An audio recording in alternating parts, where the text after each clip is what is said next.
ফেসবুকের বড় দাদাভাই আর দিদিভাইদের কাছে আমার কিছু অভিযোগও আছে বা অভিমানও আছে, ছোটো বোন হিসেবে বলতে পারো। বড় বড় লাইভগুলোতে আমরা যখন ছোট ইউজাররা যাই তখন বলে প্রচুর শেয়ার করো, 10টা গ্রুপে, 25টা গ্রুপে, 30টা গ্রুপে, প্রচুর কমেন্ট করো, অথচ দিনের শেষে আমরা সেই শূন্য হাতেই ফিরে আসি। কেন বলো তো এরকম হচ্ছে?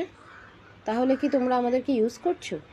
কথাটা খারাপ লাগলে তার জন্য ক্ষমা চেয়ে নিচ্ছি, কিন্তু সব বড় ইউজারগুলোই দেখছি ছোট ইউজারগুলোকে একটা আশা দিচ্ছে, দিয়ে নিজেদের সমস্ত কিছু ফুলফিল করে নিচ্ছে, নিয়ে খালি হাতে ছোট ইউজারগুলোকে ফিরিয়ে দিচ্ছে।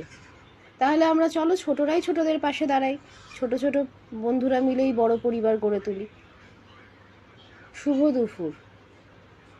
ছোট বোন হিসেবে কোনো কিছু যদি ভুল বলে থাকি তাহলে ক্ষমা করে দিও। আর আমরা চলো একসাথে সবাই কাজ করি, কাজ করলেই সবাই এগোতে পারবো, একসাথে চলতে পারবো।